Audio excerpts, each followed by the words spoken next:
Hello everyone, this video is going to be part 2 of the Introduction to TextMesh Pro for Unity.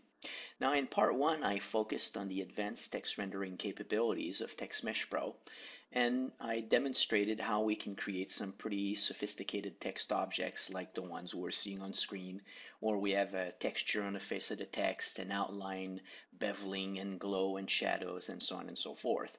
Now in this second video I'll be focusing on the improved text layout controls that TextMesh Pro brings to Unity, and for that I'll be using mostly plain text objects.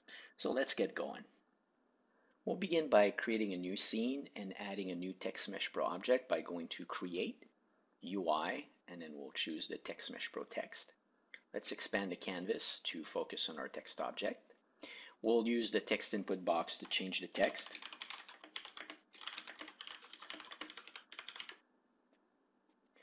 Now, if you've seen part 1 of the introduction to TextMesh Pro, you've seen that TextMesh Pro uses an advanced text rendering technique called sign distance field. This makes it so that I can zoom in to my text and it will always render super cleanly and super sharp at any point size or resolution. There's another benefit where it allows me to modify the look of my font by changing material properties. And although I said we were going to use plain font, we are going to be using mostly plain font for this demo, but plain doesn't have to be too plain either. So let's just tweak this a little bit so it's more visually pleasing. So we'll just dilate the text a little bit. So I'm going to go to about 0.15. Let's add some an outline. Same thing again. I'll go back to 0.15. Let's add a nice little shadow. So we're going to enable underlay. We'll offset it a little bit. You can see here it's being offset, and we'll move it down a little bit and add some softness to it. There we go. Not as plain and as boring. Good enough for the demo. Okay, now let's take a look at our editor panel. So the first thing I'm going to do is actually change the size of the text container and enable word wrapping so that the text is easier to see, since now it's wrapping into a smaller container. And as you can see, as I change the size of the container, the word wrapping kicks in. Cool. Let's look at the panel. So first thing, we saw how to enter new text. Font asset is where you would select your font asset. These are basically the font types, right? So Arial, Impact. We can look at this one here, and we can see that they can all have different presets and different styles to begin with. Now these are created using the built-in font asset creator, which is accessed by going to Window, TextMesh Pro Font Asset Creator, and in here you can select a true type or open type font to generate these font assets, and I kind of covered that in the first video.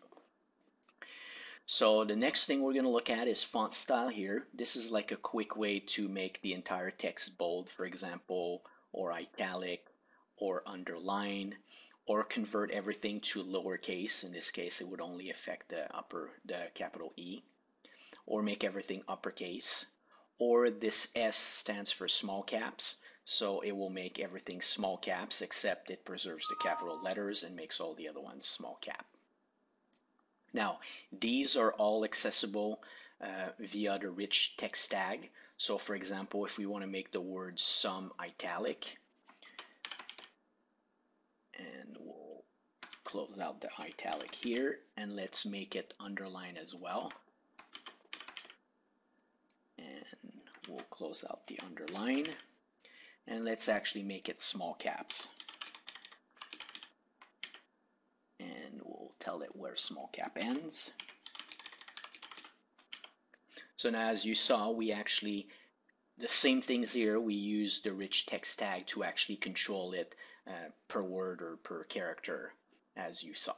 So let's get rid of all these so we can be working with just like mostly plain text.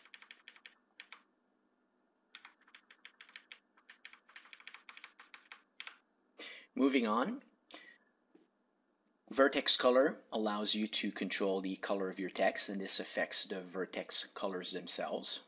There are different color tags in TextMesh Pro, so let's make use of that. Color tag can be entered by going with the number sign with 3 hexadecimal pairs, or actually 4. So let's go make some orange. FF8000 would be orange. and let's say /color to see where it ends. The fourth pair would control alpha, so let's go 80, so now this is semi-transparent. The color tag can also be defined as color equal, which keeps it compatible with how Unity does the color tag in UI text or text mesh. So that way, if you already have some text that you're using in your title, you can just keep on using the same text with the same tags. So why is there two color tags? Well, it's kind of simple. I'm kind of lazy and I don't enjoy having to type the word color equal all the time. So now the version of TextMesh Pro that I'm using right now is a beta release. This is available to all registered users of TextMesh Pro via the TextMesh Pro user forum. Now this is not the same version that's on the Asset Store. I haven't updated the version of the Asset Store yet, as I'm still adding features in 4.6 and waiting on some fixes from Unity, and it doesn't make sense to keep updating the Asset Store package until all these things are done. So I think it's more convenient for users to just come to the TextMesh Pro user forum and just pick up the latest beta release there. So let's move on with the other features. So we saw the color vertex and the color tags. We can also define a color gradient. So right now, let's just set up a gradient. We'll go, I guess, yellow or greenish at the bottom. I was aiming for yellow, but I kind of failed there. So now we can see, I won't define all four, you get the idea. So you can define a color gradient, but as you notice, this text, which has the tag, didn't change. My assumption was pretty simple. If, as a user, you bothered typing a color tag for the word sum, my assumption is, well, you want it to have that color. Now, just in case you don't want it to have that color, you can simply click Override Tag, and this does what it says. It overrides the tags that are there in terms of color. So that's what that feature is. So let's disable that, and let's keep moving. So part of the advantage of using TextMesh Pro is, again, the fact that we're using this advanced text rendering technique. So if I change the point size, you can see that the text scales linearly, and it looks great at any point size or resolution.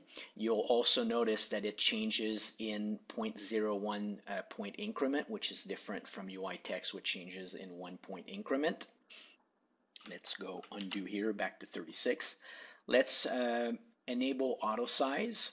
So when we choose auto size, there's a minimum and a maximum. Let's actually expand it so that the text we can see, actually I have to go bigger.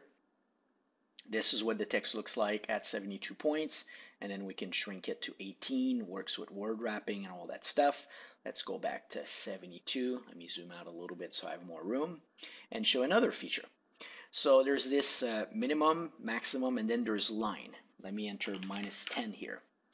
So sometimes you may be trying to fit a text object into a certain container, and it almost fits but doesn't fit, and you would prefer to not change the point size to make it fit. Well, this line feature basically tells TextMesh Pro that before you begin shrinking the text or changing the point size, change the line spacing first, and once we're at -10, then begin to reduce the point size. And this is a feature that was requested by one of TextMesh Pro's users, and it's actually pretty cool. Not sure I'd use it all the time, but hey, if you need it, it's there. So let's disable auto size, and let's move on. Now our text container is huge. We'll shrink it again so we can look at the text. Spacing, you can adjust character spacing. There's actually a tag for that, which I'll show later on. You can adjust line spacing, and you can also adjust paragraph spacing. And to show the paragraph spacing, let me load a new scene. We now have a large block of text that contains 2 paragraphs. Let's adjust the paragraph spacing as I described before. Before taking a look at the alignment features in TextMesh Pro, let's take a quick look at this overflow panel here. So in overflow mode, as we change the size of our text container, we'll see that nothing happens to the text, meaning in terms of vertically. If I was to change it this way, obviously the word wrapping occurs. But if I was to choose the truncate mode, well, then whatever line doesn't fit, it would get truncated. Now if we choose this other mode called ellipsis, instead of truncating, it will insert basically the three dots here as a visual reminder that not all the text is actually being visible. Now let's take a look at alignment. We'll go back to normal overflow mode. So the text right now is all left aligned. We could have it center aligned, right aligned, or even in TextMesh Pro justified, which means the text is now flush with both the left and the right margin. And you can even control the blend between using word spacing and character spacing to justify the text. Now, up until now, text alignment has always been a global thing per text object, meaning the entire block of text is left aligned or center or right. But what if you wanted to control that per paragraph or per line or for a title? Here we have a large block of text that contains multiple paragraphs that are all aligned differently. This is made possible by using the alignment tag in TextMesh Pro, which takes the form of align equal left, center, right, or justified. So if we look at this example, we're seeing that the title is center aligned, whereas, for example, this paragraph here is right aligned, or the quote, again, back to center alignment. This is actually a nice example also of how we can combine different rich text tag to achieve, the different colors, using italic, and again, all the alignment functions. Now, we can also see here that we're using the size tag for the title or even for the quote, and the size tag takes different forms. One of the form is size equal a point size, which would be an absolute value. Another form is size equal plus or minus a modifier over the base tag. So for example, size equal plus 14 would result in something that would be 36 plus 14 or 50 point size. The last variation is size equal percentage something, which would then keep the text proportional to whatever point size we're using. So here, if I change the 36 to something else, we can see that the title at the top is always 130% of whatever value I'm using. Whereas, for example, this quote here is always going to be 75% of whatever I'm using here. Let's take a look at some additional rich text tags in TextMesh Pro. Here we see an example of several tags from bold, italic, underline, superscript, subscript, as well as the size tag that we've already seen. We can see here all of them being used kind of together, where we have our superscript, subscript, bold, italic, underline. Now in TextMesh Pro, if I select the object here, select the font asset, and navigate to this font asset, you can see this custom editor panel where we have first information about the font asset, which is what TTF file was used, what is the sampling size that was used to generate it, then a bunch of values that are defined in the TTF by the font designer, including what the line height is, where the ascender is located, the sender, what the position of the underline is, for example, and you can modify these, including the offset for the superscript or subscript, as well as the size of the superscript or subscript. Now let me move it back up because it looks kind of, whoops, wrong one. This looks better. Now next we can see that the font asset has additional assets or sub-assets attached to it, which is the atlas that contains the characters part of the font. We have a default material. In TextMesh Pro, you can also control the weight of normal text as well as bold, meaning how bold is bold or how skinny is bold. It's kind of hard to control with my mouse, but you can see I can control the weight of bold. Let me make it a little bit thicker though. I can also control the slant of the italic. Now next we have our glyph info. These are all the characters that are in the font asset and where their coordinates are. And last we have our kerning table. So for example, if I select the object, enable kerning, navigate back to our font asset, here I've already added a kerning pair that has between 2 and X. Doesn't make too much sense, but you can see how I can control the kerning between two characters. So you can add your own kerning pairs and manage those manually. Now let's take another look at some additional rich text tags in TextMesh Pro. Let me zoom into these. Here we can see we're using the size tag for the top line along with superscript and the color, the all caps tag, an example of the small caps. We have a tag called C-space, which allows you to control character spacing between words or characters. And then we have another one called monospace, which instead of using proportional spacing as defined by the font designer, you can force monospacing and control the spacing between the characters. There's another tag called line spacing, line height. Let me locate this real quick. So here we can see a text object that is using different size tags. So as I change the word wrap, actually we can see it nicely here. You can see that the spacing between lines here is much narrower than what it is up there. So in some cases, by default, this is the proportional line spacing, which is the way it should be done, in word processors and whatever. But some users wanted the ability to also control line height. So let's say you're trying to align the text with lines on a piece of paper, for example, as a background image. Well, this is where you would use the line H, which allows you to control and have the line height be a fixed value regardless of the font size itself. Here we have another example of a large block of text that is too big to fit within a certain region on screen. So one of the ways we could handle this is we could use in Unity 4.6 the scroll rect along with Text Mesh Pro and masking. And if we basically go to the game view and enter play mode, we could have a user, scroll through the content in order to reveal this large block of text, right? That's certainly one valid option. Now another option and new feature in Text Mesh Pro, let's disable this thing here and enable this one. Another feature in Text Mesh Pro is this new page mode. Now what does that do? Well, let's go to the overflow mode and take a look at our text. So again, we have a large block of text.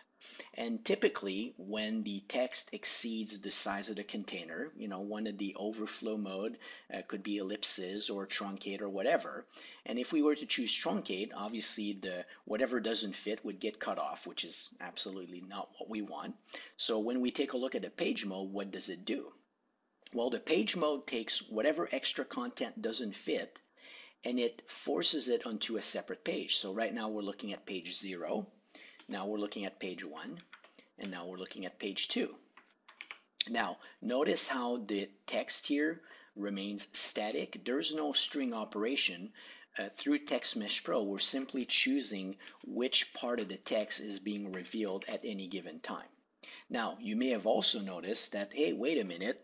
If I go back to overflow, you've got this title here and this amount of content, and yet it's getting cut off. Why is that? Well, that's because there's a new tag called page, which allows you to force content to be put on its own page. So in this case, I wanted to actually have a page break right here. So if I switch to page mode, you'll see that it's forcing the content that follows the page tag to be on its own page. And that's what I did. So now let's take a look at this in action. Let's switch to game view, enter play mode.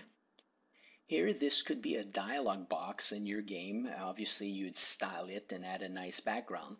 But this is an example of how a user could interact with the content to control the flow of the dialogue, for example.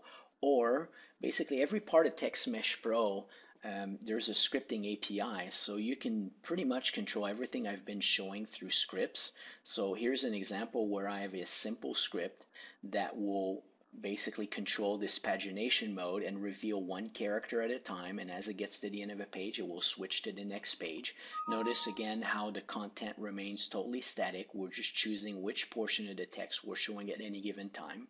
Another huge advantage of this static mode is I can change text alignment or any parameter because the text is all being wrapped and laid out as a block. So all these features, the bold, all the styling you're using and alignment is all respected in these modes. So let me put this back on pause right here and stop this thing and switch back to scene view. So basically, this video, I'm approaching 20 minutes now. Let me load the original scene that I was using with TextMesh Pro. Let's go right here. So my goal here in creating this two-part video or introduction to TextMesh Pro video was not to show you all the features, but it was to give you a good understanding of the basic functionality and features found in TextMesh Pro. Meaning in the first video I covered the advanced text rendering capabilities of TextMesh Pro, which allows you to create, amazing looking text like what you're seeing on screen with textures and outlines and bevels and glow and all that stuff. And the second video was to really show you the improved text layout controls that TextMesh Pro brings to Unity. Hopefully you enjoyed these two videos and you found them informative. Should you have any questions or comments, please feel free to post. And thank you for watching.